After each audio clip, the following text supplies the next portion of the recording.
Bueno, buen día, estamos en otro episodio de Casi Coach y esta semana nos estamos yendo por un tema diferente, ya que hemos saltado de salud mental a liderazgo. Es un placer tener a Eliana Cantón. Eliana es una persona muy especial. Ya se puso rojita. Es una persona muy especial que conozco gracias, bueno, a Javier, que es líder de Disney, trabaja como manager de Data Science y Engineering y trabaja con más de 15 personas, además de, bueno, otros equipos con los que se interrelaciona en el día a día. Conozco tu liderazgo, Eliana, de boca de otros. Te admiro mucho y la verdad que quisiera un poco, nada, conocerte un poco, conocer cómo comenzó tu carrera en general, ¿no? Y esa curiosidad, ¿no? Como para liderar tu equipo. Así que, bienvenida. Bueno, gracias por invitarme, es un placer. Yo también te conozco más por otros y siempre me hablan súper bien de vos y además escucho el podcast, así que estoy re contenta de estar acá. Bueno, a ver, ¿cómo empezó mi liderazgo y cómo empezó mi carrera?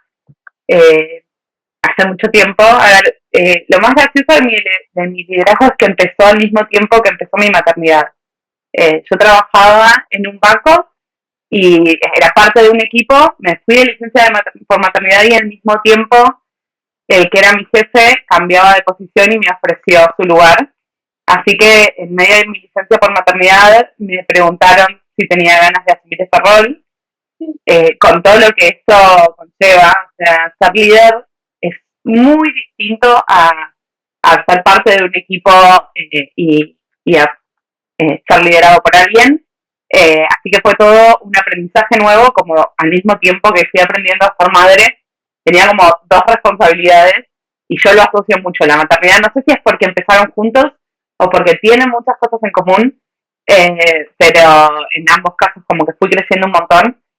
Y me acuerdo que la primera vez que cuando empecé a ser líder en esta empresa donde yo trabajaba hacían un assessment y como que detectaban en qué cosas tenía que desarrollar más, que claramente yo tenía que desarrollar todas, porque recién empezaba a liderar gente. Y, y me acuerdo que me hicieron una devolución que me decía exactamente todo lo que yo tenía que trabajar. Para mí era maravilloso que alguien hablando conmigo hubiese descubierto todo lo que yo tenía que desarrollar. Y principalmente me resaltaban como esto de empezar a delegar, de empezar a confiar en otros, y creo que ese fue el primer desafío grande que tuve como líder, es confiar en el trabajo de otro como si fuera el mío. Yo era muy perfeccionista, muy exigente como analista, siempre trabajé en el mundo de los datos, lideraba un equipo de data mining o de reporting analytics, y nada, los números hay que ser preciso. Entonces de repente, al principio empecé a controlar absolutamente todo, como que era lo mismo que hacerlo, y entonces el tiempo no me rendía porque yo tenía que trabajar por 4, porque tenía que revisar el trabajo de 4 al detalle, y después me di cuenta que eso no es ser líder. O sea, ser líder es dar las herramientas para que alguien más pueda hacer las cosas, y setear un espacio para que no haya errores, y si hay errores que se aprenda, y poder como conducir un equipo, mostrar el camino, pero que no quiere decir llevarlos a UPA, que con los hijos pasa lo mismo. No podemos vivir la vida de nuestros hijos, tenemos que decirles esto está bien, esto está mal, en este marco tenés que desarrollarte, y después cada uno hace su vida. Así que así fue un poco mi ingreso al mundo del liderazgo hace 13 años, y bueno, acá estoy.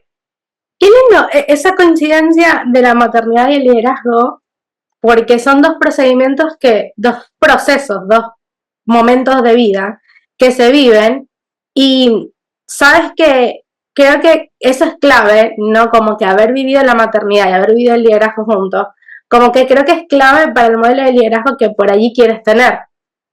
¿Sentiste, o sea, sentiste esa sensación o la haces ahora? Como decir, maternidad y liderazgo van de alguna manera conectados en tu manera de liderar, por ejemplo, o como influencia, ¿no? Sí, no sé si la hago voluntariamente la asociación. Yo siento que son procesos muy parecidos y me pasó por ahí haciendo cursos de liderazgo, porque yo siento que todo el mundo tiene que aprender y todo el tiempo tenemos que aprender. Así que hago como muchos cursos de liderazgo o escucho videos y demás. Y escuchar cosas en un curso de liderazgo que, por ejemplo, sentía que lo tenía que aplicar a mi maternidad. Como cosas que me decían para un equipo, en realidad yo lo asociaba con mis hijos. Y por ahí, porque nunca, no había tenido una situación en la que tenía que aplicar eso como líder, y por ahí aparecía más tarde, pero siento que son procesos muy parecidos. En mi caso coincidieron justo, o sea, yo volví de mi licencia de maternidad a sentarme en la oficina en lugar del escritorio, y bueno, no hubo otra que asociarlos, o sea, los dos fueron cambios muy grandes. Me acuerdo que ese año para mí fue un año de descubrimiento absoluto. Eh, y bueno, nada, yo los asocio, siento que muchas cosas que aprendemos de liderazgo, incluso de neurociencia y demás, de cómo funcionan las cabecitas de las personas, aplica para la maternidad y viceversa. Pero bueno, no sé, a veces peco de sobreprotectora con el equipo, y eso fue un descubrimiento que tuve que hacer de mí y decir, bueno, también está bueno, como con los hijos, dejarlos, dejarlos enfrentar algo, dejarlos golpearse un poquito, dejarlos equivocarse y aprender. Así que para mí sí, son dos procesos muy parecidos.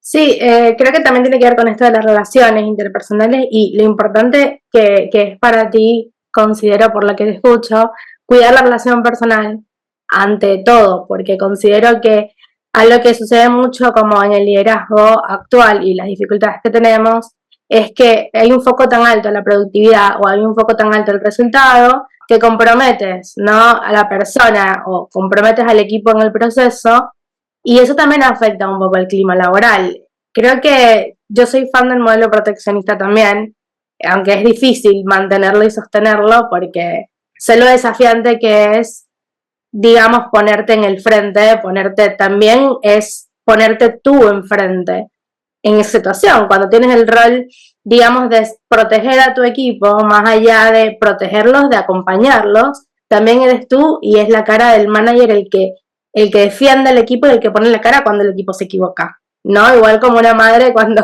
se equivocan los hijos, vas al cole y no vas a decir, sí, porque es culpa de ella, vas a decir, bueno, yo como madre asumo una responsabilidad, ¿no? Totalmente. Sí, y para mí es clave mantener las relaciones. Yo particularmente lo priorizo.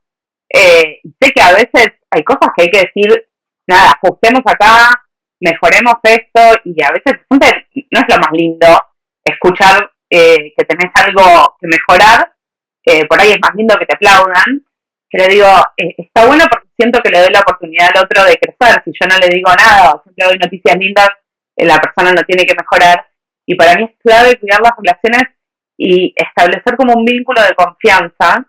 Me pasó que venga gente a decirme que se había equivocado en algo o que había cometido un error para que lo enfrentemos juntos antes de que yo me diera cuenta.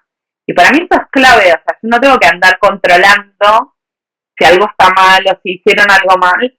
Está bueno como cuidar las relaciones para que también exista esa confianza de que vengan y me digan, Celi, me equivoqué en esto, va a tener estas consecuencias, ¿cómo lo enfrentamos? ¿Cómo me recomendás hablarlo o decirlo? Y eso es, si tenés confianza. Si no tenés confianza, al contrario, van a agarrar las cosas abajo de la alfombra y es peor, porque vos no vas a saber con qué te enfrentás y por ahí de repente vas a una reunión con el upper management o con alguien más, con un cargo jerárquico más alto o con una responsabilidad más grande, y de repente te preguntan algo, vos no tenías idea de qué estaba pasando, y es peor porque obviamente el equipo se defiende siempre y después en caso se habla, pero bueno, es clave tener toda la información. Y si vos no tenés esa confianza con el otro, es muy difícil que tengas toda la información o que tengas el cuadro completo. O sea, a mí me encanta cuando me vienen a hablar sin tener la respuesta. O sea, che, no sé qué hacer con esto, o nos equivocamos en esto, o pensemos juntos cómo resolver este problema, porque ahí eso me dice que confían en mí y que, nada, vamos juntos en el barco. O sea, no es que ellos me reportan un resultado final. La estamos remando juntos, estamos los dos acá. Claro, esa imagen como el líder, viste que está en todas las redes sociales, que tiene el líder que está mandando y los otros empujando versus el líder que está abajo empujando como el escritorio con el resto, ¿no? Como el barquito. Yo creo que eso que hablas, ¿no?, de la confianza sería uno de los elementos que tiene que ver con el éxito del liderazgo, como la confianza que tú pones en tu equipo y que creo que con reciprocidad el equipo también te devuelve. ¿Hay alguna otra cosa que tú digas éxito? Para mí el éxito en mi liderazgo estuvo asociado con este valor, esta capacidad, esta habilidad. Para mí, y acá lo voy a asociar con otra faceta mía, que es la docencia, que yo soy docente por vocación, fui muchos años docente en la facu y es algo que me encanta y creo que tiene mucho que ver con el liderazgo también, porque uno está marcando un camino, está contando cómo se resuelve algo, y es la empatía. A mí como docente la empatía me sirvió muchísimo, o sea, el haber estado sentada en el lugar del alumno y no entender, me sirvió para después ser quien explicaba las cosas. Y en el liderazgo pasa lo mismo. La empatía, haber estado en el lugar o imaginarte cómo sería estar en el lugar y entender la situación por la que está pasando la otra persona. ¿Por qué lo hizo bien? ¿Por qué se equivocó? ¿Por qué está aprendiendo esto nuevo? ¿Por qué está creciendo de esta manera? Y como relacionarse desde ese lado me parece que es clave para tener esta cercanía que a veces cuando va pasando el tiempo y también cuando voy creciendo y ya no estoy tan cerca de los analistas, cuesta como vincularse y siento que la empatía es algo súper importante para las relaciones en general y en el liderazgo en particular. Creo que a mí me define eso. Claro, creo que la empatía es clave para todo, ¿no? En la vida, pero ¿cómo lo llevas en práctica? ¿Tú consideras que hay algún tipo de tips, de recomendaciones que dirías, yo la llevo en práctica en mi vida con esto, tomando en cuenta también que la empatía es adaptativa, o sea, no es la misma empatía la que tienes, obviamente, todos los días en el trabajo, a la que de pronto tienes en otro lugar, o capaz un trabajo permite o habilita más esas herramientas que otras. Pero hay alguna herramienta que tú dirías, bueno, hay esta recomendación que considero que puedo dar y que es adaptable a diferentes situaciones, que me ayudó a desarrollar empatía en mis equipos, por ejemplo. Yo creo que la escucha es clave. Hay que escuchar más de lo que se habla. El otro día justo estaba haciendo un curso y decía escuchar por 60 segundos a alguien y entender what really, o sea, qué realmente le importa a esa persona, más allá de lo que te está contando. Entonces, cuando vos lográs entender qué realmente motiva a la otra persona, qué realmente le importa, vas a saber, por ejemplo, qué premios le interesan a la hora de reconocerle un mérito. Si a una persona la motiva aprender más. Cuando yo le voy a dar un premio por su desempeño, por ahí no le importa que le regale un almuerzo en un lugar, sino un curso de algo nuevo. Entonces, para tener empatía es clave como escuchar al otro, saber lo que le está pasando, ponerse en ese lugar, y creo que, nada, esto de escuchar por largo tiempo y escuchar detrás de lo que está diciendo, no solo exactamente lo que me está contando, es algo que yo estoy practicando, trato de hacerlo cada vez más, incluso esto de escuchar lo que realmente está detrás.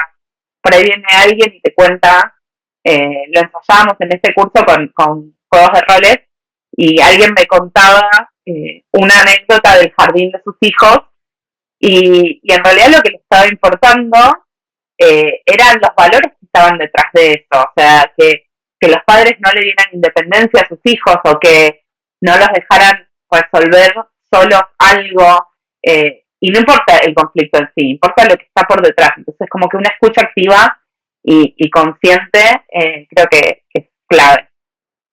Me encanta. Creo que también habla del ámbito de las emociones, ¿no? Porque cuando haces lo que dice la persona, detrás de lo que dice hay algo.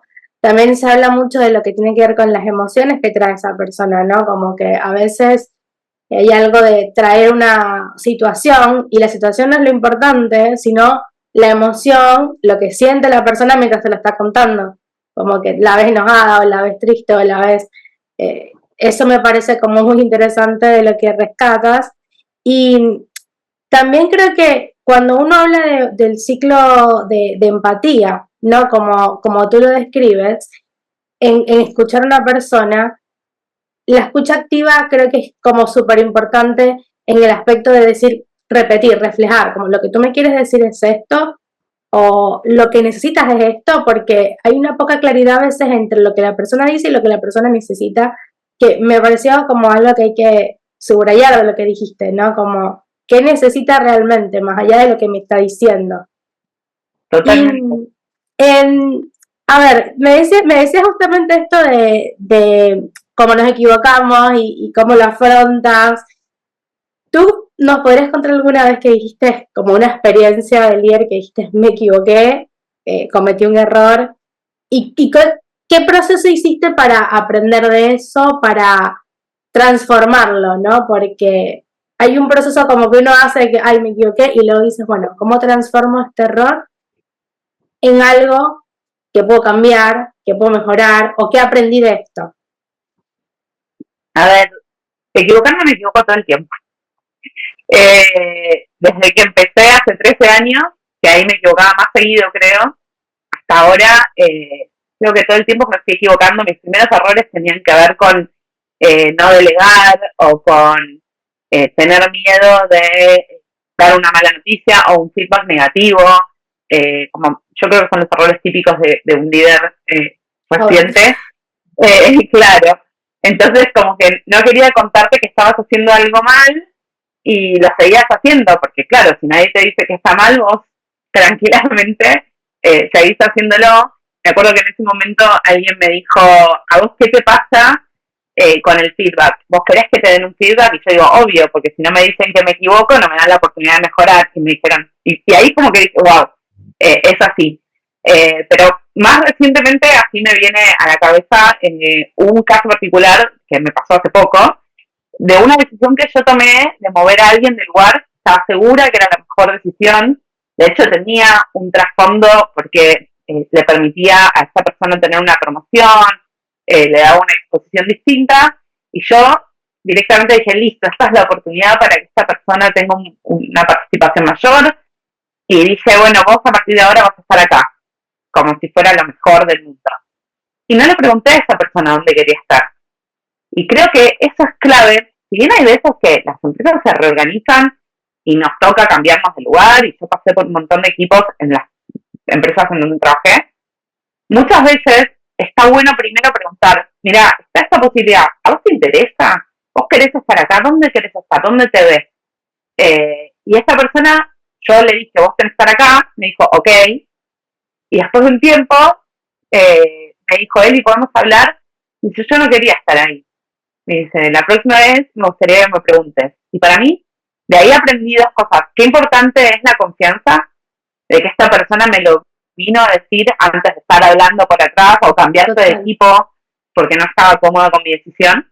Entonces yo valoré muchísimo que me lo viniera a decir, porque y sobre todo no es un reporte directo mío. Entonces está bueno que me vengan a hablar y que tengan esa confianza aún los que no reportan directamente a mí.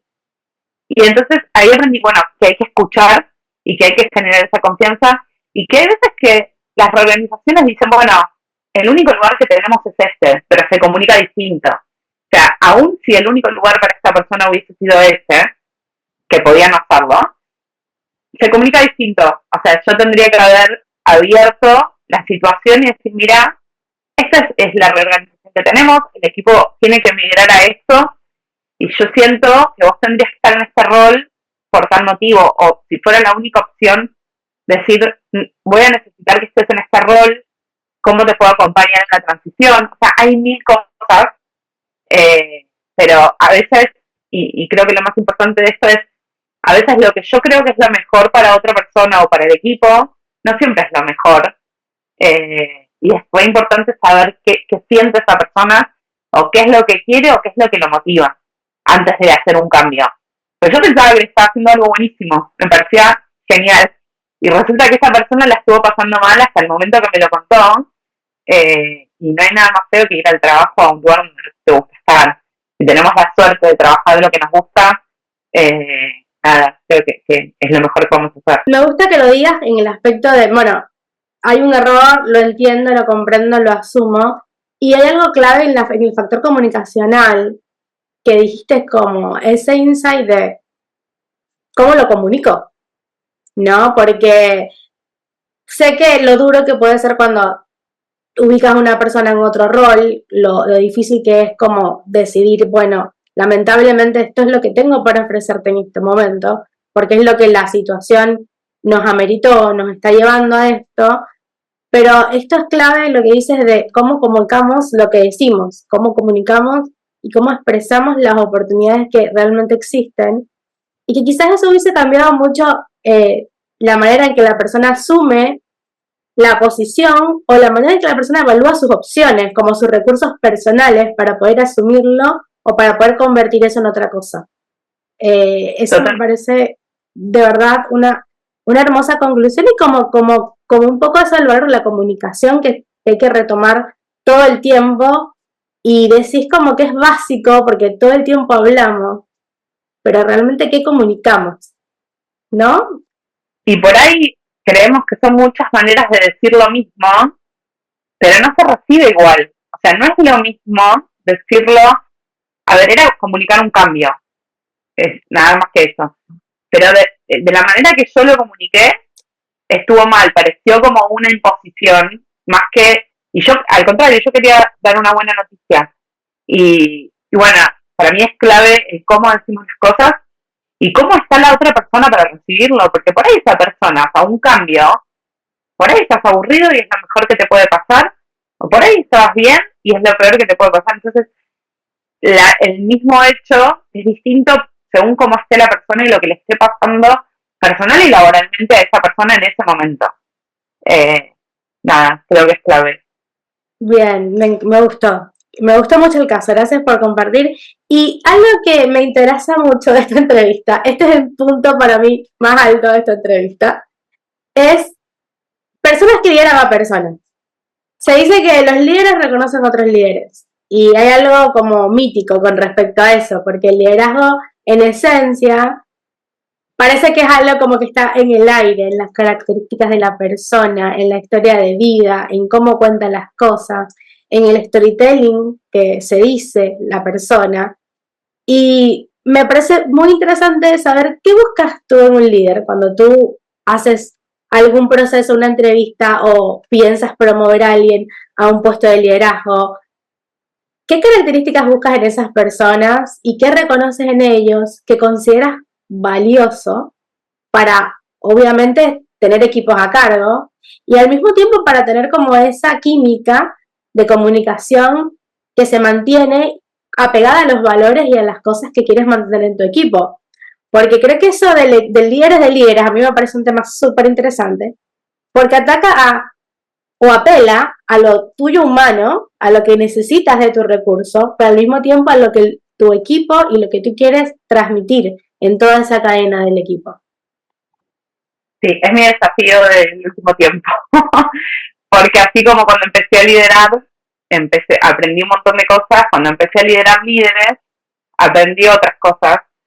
Y creo que lo que trato de evitar cuando busco un líder o cuando reconozco un líder en el equipo es buscar a alguien parecido a mí, que creo que es el error típico que cometemos todos a la hora de buscar un analista o un líder o lo que sea. Decir, bueno, o qué valores destacas en un líder, y te diría empatía y escucha activa, que son los que yo creo que tengo, que yo fomento, y por ahí no está bueno, por ahí está bueno un mix de cosas. Yo, es muy difícil buscar líderes, y es algo que todavía no tengo súper entrenado. A mí me pasa que armé un montón de equipos. Entonces, con los analistas hay algo que veo, o sea, ninguna entrevista es igual, hay algo que veo, algo que pregunto, que digo, este es o este no es. Y puede ser que tenga todos los conocimientos, como que puede ser que tenga todo el potencial para aprenderlos, pero como que siento que la parte de buscar analistas o científicos de datos o ingenieros la tengo más como incorporada. Buscar líderes es algo muy difícil, Y bueno, nada, es algo que tuve que empezar a hacer este año. Algunos los busqué, algunos los heredé, bueno, en realidad hace 2 años. Algunos los busqué, algunos los heredé. Pero siento que sigo buscando líderes humanos.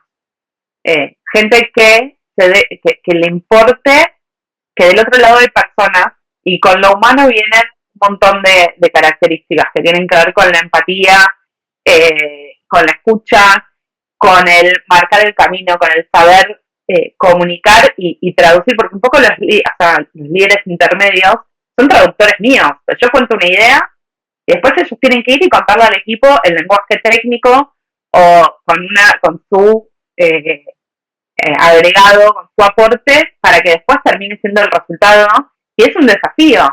Entonces yo siento que hay que buscar también, de nuevo, gente que tenga buenas skills de comunicación, con lo difícil que es eso en un mundo técnico, porque solemos ser muy cuadraditos y cuesta, pero bueno, yo creo que busco eso un poco y no sé, y estoy aprendiendo. Así que mucho más que eso, no sé, voy buscando gente que creo que me gustaría a mí tener como líder.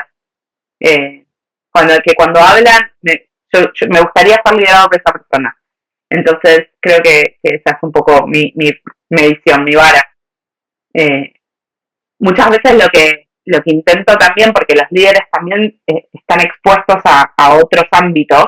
Digo, el analista puede ser técnico, pero el líder tiene que tener algo más que tiene que ver con ir y exponer lo que hace su equipo frente a gente por ahí no técnica. Entonces ahí también muchas veces en las entrevistas lo que hago es preguntar sobre un tema que yo no sé nada y que me lo cuenten. No sé, hay gente que viene con perfiles muy variados. Entonces les hago que me cuenten algo.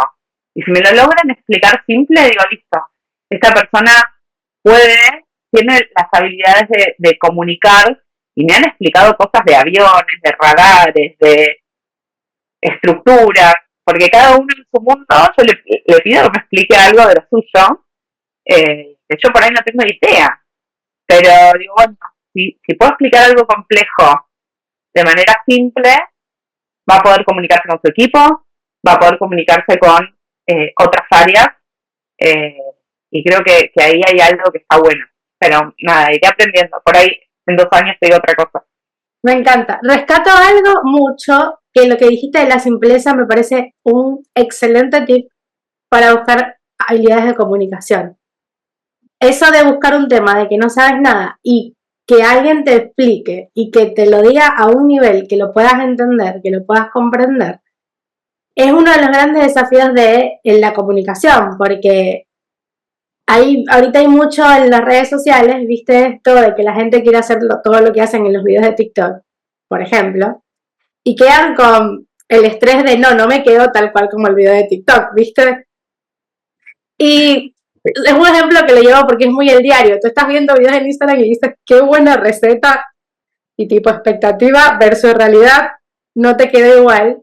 Pero creo que la simpleza o lo que nos sucede cuando consumimos ese tipo de contenido es esto de en 10 segundos, en 40 segundos, alguien nos explica algo que tardó quizás una hora en hacer, en pensar, en resumir, y lo vemos como fácil. Lo sentimos fácil. Pero no es fácil comunicar algo en poco tiempo con la simpleza y que además te quede a ti una mirada o una perspectiva, como que esa, digamos, sensación de refresco, de como de, ay, qué fácil es, ¿no? De ligereza, que dices, ay, esto es muy fácil, es como tomarse una soda. Y no, es complejo, pero alguien te lo hace sentir que es sencillo. Me gustó muchísimo ese ejemplo. Te lo voy a robar si tengo algún tipo de entrevista. Es que para mí es muy difícil hablar simple. O sea, es fácil usar tecnicismos, sobre todo si vos tenés una carrera universitaria técnica. Estuviste 5 o 6 años de tu vida hablando en un idioma con tus pares que te entienden, y que de repente venga alguien de la nada, venga un Eli y te diga, ay, ¿y cómo funcionan los radares de sonido de no sé qué? Yo no sé nada del tema y te lo tienen que explicar si logran como resumirlo de manera que yo diga, es simple esto que decías vos, que parece que cualquiera lo puede entender, esas personas tienen habilidades y tienen una inteligencia más allá de lo que te están mostrando. O sea, ahí logro ver que tienen esto de, bueno, estos son distintos, porque hablar difícil hablamos todos. Tipo, es muy fácil nombrar terminologías y marear a la gente, es súper fácil eso. Nada, lo difícil es no usar términos técnicos, no usar palabras propias de un nicho de gente y hacerlo, o sea, para que cualquiera lo entienda. Para mí eso es súper destacable. Me encantó, robado. Esta tarea, esta assessment, robado. Me gustó mucho. Bueno, ¿Cómo influye el lugar donde trabajas en tu liderazgo? Yo creo que las organizaciones definen muchas veces el marco de liderazgo que uno desarrolla. Y en algunos casos influye, digamos, como en la manera en la que tú abordas los problemas, en la manera en que la organización también los aborda. ¿Tú crees que hay alguna influencia que puedes destacar de esta interacción con la organización en la que estás hoy en día? a ver, creo que las organizaciones te dan como un marco y obviamente definen las reglas del juego, ¿no? O sea, esto de equivoquémonos y aprendamos, si yo estuviera liderando a médicos, sería un problemón. Así que creo que la industria te da la posibilidad o la tarea que estás desarrollando te da la posibilidad de equivocarte más o menos y aprender o capitalizar esos errores de distinta manera. Creo que también se influye muchísimo. Yo no trabajé en tantas empresas, trabajé en un banco y ahora en Disney, y ahora cumplí 10 años en Disney y 8 años en el banco, con lo cual son muy como que me formé en pocos lugares, pero conocí mucho de la cultura de cada uno de los lugares, y al aprender de otros, es inevitable haberme formado con el estilo de liderazgo que tenía o el banco o Disney, pero siento que igual cada líder, yo fui una líder muy parecida en los dos lugares, entonces cada líder lleva tu impronta. Me parece clave algo que tuve en las dos organizaciones, es esta posibilidad de decir me equivoqué y que nadie nos castigue. Obviamente hay que asumir la responsabilidad y capitalizar ese error y armar, las veces que tuve que decir esto no funcionó, lo que hicimos fue armar un plan de cómo capitalizamos cada una de las cosas que podríamos haber hecho mejor. O sea, yo soy muy de la idea de no ir a buscar culpables y no machacar sobre el error, sino decir, bueno, no quiero que me pase de nuevo, ¿qué tengo que hacer para que no me pase de nuevo? ¿Cómo capitalizo esto? Y para mí es clave que una organización te permita hacer eso, que no seas condenado por decir esto no salió como esperaba. Eso es clave, por suerte, tuve la suerte de tenerlo en los dos lugares donde trabajé.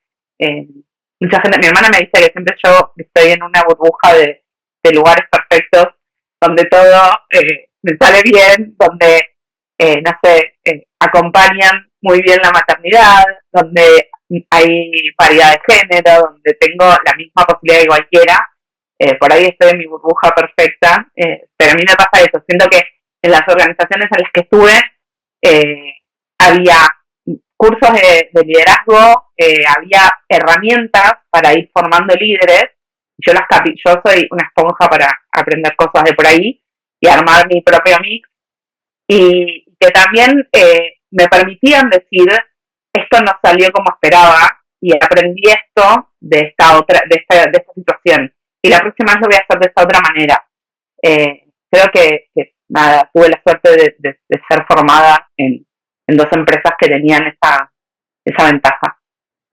Igual algo que buscaste, capaz no es consciente. O sea, no es que tú conscientemente buscaste esas empresas, pero también creo que hay algo como de lo inconsciente y de lo que tú estabas buscando para tu carrera, que quizás te destinó un poco a buscar ese macheo con tu personalidad, con tus intereses, con lo que te gustaba, porque no todas las organizaciones creo que tienen eso. Incluso destaco mucho que en una organización te hayan promovido a ser líder cuando estabas pasando por la maternidad.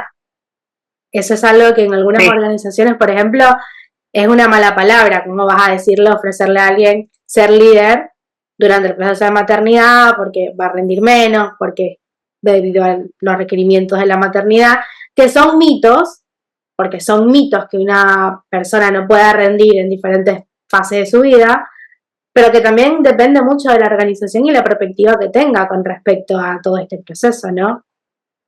Sí, incluso con el tema de la maternidad, que también me han dicho que las empresas en donde trabajé son como casos positivos y no tan frecuentes, pero me pasó esto de que me llamaran para preguntarme, incluso también, a diferencia de lo que yo hice con esta persona cuando me equivoqué, que la cambié de lugar, o sea, era un ascenso para mí, era algo importante, pero me llamaron y me preguntaron, Eli, ¿vos querés moverte a otro lugar cuando estaba de licencia?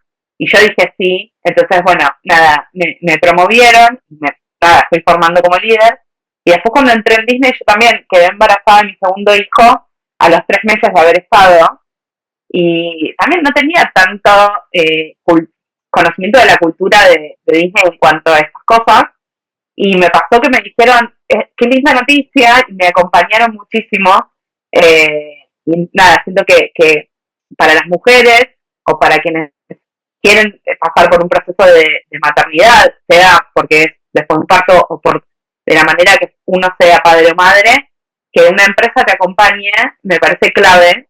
Siento que Disney, igual nos fuimos un poco del liderazgo, pero también tiene que ver, para mí están muy asociados en los procesos, te habrá dado cuenta. Sí. Creo que el acompañamiento es clave. Total, no, yo creo que eso de que tú elijas un lugar y de alguna manera te acompaña en lo que tú buscas de vida, también tiene que ver con una historia propia, que por ahí uno no la apropia hasta que la hace consciente. A veces que uno no apropia lo que sucede en la vida hasta que hace consciente, pero como que la gente me dice esta historia, y es la historia que tú también te estás contando, y es la historia que tú estás construyendo, porque a veces que uno se cuenta una historia en su cabeza, ojalá yo en el lugar en el que trabaje tenga esto, o tenga estos beneficios, lo buscas no de manera consciente, pero de manera inconsciente tu ser está buscando, conectando con eso. Si tienes que resumir tu liderazgo en una frase, en cortito, hablando de justamente lo que hablábamos, te estoy haciendo el assessment y no fue a propósito de resumir el podcast. De hecho, te lo digo en una palabra, si querés, evolución. Para mí, mi liderazgo está en constante evolución. Nunca me quedo cómoda con la manera de liderar que tengo, y siempre quiero aprender algo nuevo para seguir evolucionando.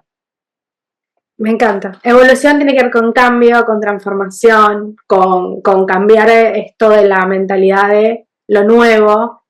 Y creo que también conecta con la organización en la que tú estás, porque la empresa ha tenido que evolucionar para sobrevivir. Creo que es una de las pocas empresas Fortune de 100 años que también ha tenido que sobrevivir críticas, cambios, todo este tema también de la discriminación, ¿no? Ver cómo gestionan tantas cosas en la cultura, porque creo que la empresa en la que trabajas define la cultura de todos los niños, ¿no? Definió la mía, está definiendo la de tus hijos y de los que vendrán. Y esa evolución es la que permite también que eso se defina.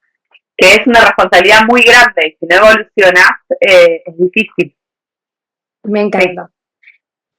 Cuéntame un evento de tu infancia que consideras relevante para ti. A ver.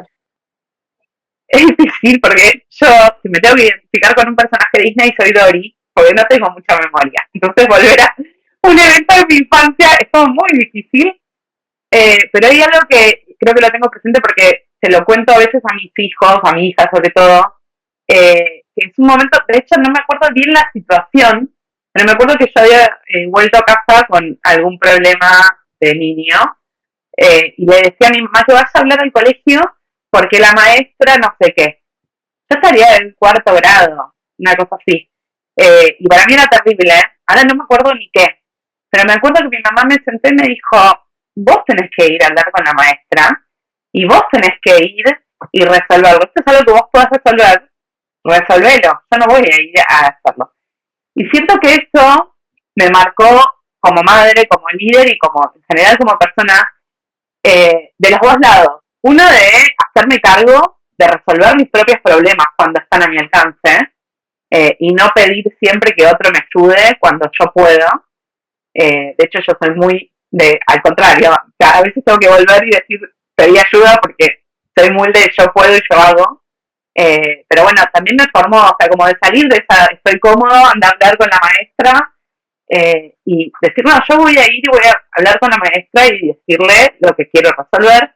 Y después como líder, o como madre, o como persona, a veces es más fácil hacerle las cosas a otro, o resolverle el problema, pero no le permitís crecer. Entonces creo que como líder también darse cuenta cuándo hay que intervenir o cuándo hay que decir, andá, vos podés, esto lo tenés que resolver vos. Clave, entender esa diferencia y darle la oportunidad a los otros de resolver sus problemas y de crecer y de usar las herramientas que se supone que les dimos en algún momento para poder evolucionar y seguir su camino. Es lindo y creo que también, Eli, para ti, ¿consideras que esas cosas de tu crianza te hicieron quizás una mejor líder? ¿Consideras que ese tipo de acciones fueron repetidas en tu infancia, por ejemplo? Si Dori se acuerda un poquito. Sí, de acuerdo. Algo que siempre destaco de mis papás es que nos dejaron tomar nuestras decisiones y marcar nuestro camino. Yo, por ejemplo, las tres somos tres hermanas, en la del medio. Después tenemos que analizar si la del medio es la que tiene más problemas o no, o es un mito, yo no creo, pero bueno. Y en un momento yo decidí cambiarme de colegio, o sea, mis dos hermanas iban al mismo colegio, jardín, primaria, y yo en la secundaria dije, me quiero ir a otro colegio, a una escuela que era de mecánica y computación, y que computación recién estaba empezando, esto 90 y corto, que soy grande. Y nada, de repente la nena mimada de escuela privada iba a la escuela pública de mecánica. Y mis papás me dijeron, andá. Y yo me imagino que les debe haber dado miedo también. Nada, como rompí la burbuja y salí. Después nada, volví al colegio porque se acabaron mis compañeras mujeres y dije, no, me quiero volver, mis amigas están en el otro colegio. Y también me permitieron volver. Y está eso de decir, hoy tomé esta decisión y puede no ser lo mejor, pero te acompaño. Y si mañana decidís que querés cambiar, te acompaño. Entonces, creo que eso que hicieron mis papás de dejarme hacer lo que quería, pero cuando, o sea, con decisiones con responsabilidad. Que me iban a sumar, claro, con responsabilidad. Y que cuando yo le decía, no hablar con la maestra, me decía, no, resolvé tu problema. Creo que eso me formó muchísimo. O sea, yo siento que mis papás tenían ese rol de estar a un metro, o sea, dejarme hacer y estar por si me caía. O sea, como no llevarme a UPA, sino dejarme ir caminando y si me caía estaban al lado y obviamente que me ayudaran en mil cosas, pero siento que me dejaron elegir todo el tiempo lo que yo hacía, o por lo menos eso es lo que yo sentí. Por ahí me corrían las opciones peligrosas para que eligiera solo entre las que ellos querían, no lo sabré nunca. Pero bueno, eso creo que a mí me formó. Y se nota que y estableció en ti, porque empezaste con el mismo tema en la primera parte de la entrevista, dijiste algo de no llevar a UPA a los equipos, decías no, porque yo en parte pues me costó esto, ¿no? Como el proceso de delegar, no trabajar por los otros al inicio de tu liderazgo, y terminaste con lo mismo, pero con el tema de lo que tus padres influenciaron en tu crianza para tomar decisiones y también para hacer lo mismo. Entonces hicimos como el círculo completo ahí, y ahí es donde se ve también la importancia, ¿no? De que cualquier habilidad, cualquier competencia requiere de un proceso consciente de aprendizaje. Algo que destaco es que todas las cosas que me contaba y toda tu historia del liderazgo, Eli, fue muy inspirada en poner en práctica todo lo que tomabas. Diría que eres una esponja y absorbes todo como bueno, acá está, aprendo. Y eso considero que también es una habilidad, ¿no? Esa apertura al aprendizaje, la apertura a las nuevas oportunidades como una competencia de tu liderazgo. Puede ser. Es que es clave. Para mí, cada vez, de hecho yo, ahora que te estoy escuchando, siento que estoy aprendiendo también. O sea, para mí, toda charla te puede enseñar algo, incluso algo que practico y que tengo así como mantra. Cuando vas a tener una charla de devolución por ahí de mitad de año, de fin de año, no voy solo yo a hablar y a contar algo, voy a aprender de cómo está la persona, de cómo esa persona transitó el año o la mitad de año, o tengo una charla con cualquier persona, siempre todos somos expertos en algo, y todos podemos enseñarle algo al otro, entonces yo considero que todos los que hablan conmigo me pueden enseñar algo, y yo voy como guardando herramientas y en algún momento las uso. Nada, soy muy también académicamente en la vida de que todo lo que uno aprende lo tiene que practicar porque si no se va, se desaparece. Entonces, nada, sí, soy muy esponja, me encanta, soy una apasionada de aprender y trato de ponerlo en práctica. Excelente, excelente. Bueno, vamos terminando. Podría seguir hablando contigo del tema. Seguro que hay cosas más que van a salir. Y te agradezco mucho, de verdad. Nada, el ejemplo creo que resumiría tu liderazgo como un liderazgo relacional, un liderazgo basado en las relaciones, en las personas. Y le puse nombre a este podcast Liderazgo con Propósito. Porque para mí el propósito que tiene tu liderazgo está claro, aunque a veces me decías eso como que bueno, pero siempre me quedo, pero está claro, es humano, creo que es un liderazgo con propósito humano, así que felicidades de verdad porque considero que aventurarte, admiro muchísimo también a todas las mujeres que se atreven a tomar ese rol de liderazgo, porque siempre está asociado un poco también con esto, ¿no? Del empoderamiento femenino, de tomar la decisión de ser líder, puede ser quizás un poco menos atractivo o un poco más difícil también para las mujeres tomar estos roles y también tomarlos con tanta pasión y ser exitosas en ese proceso. Y bueno, espero volverte a entrevistar en otro podcast. Con otro tema. Con otro tema o para que agreguemos a otras cosas que podemos seguir ahondando, considero. Cuando quieras. Nada, súper linda la charla. Sentí que fue una charla de un sábado a la tarde, no un podcast grabado. Espero que nada, que lo que dije le sume a alguien, así como a mí me suman muchas charlas con muchas personas. Si algo de lo que hice o de mi experiencia le suma a otro, está buenísimo, voy a estar súper contenta. Así que mil gracias por invitarme. Bueno, a vos.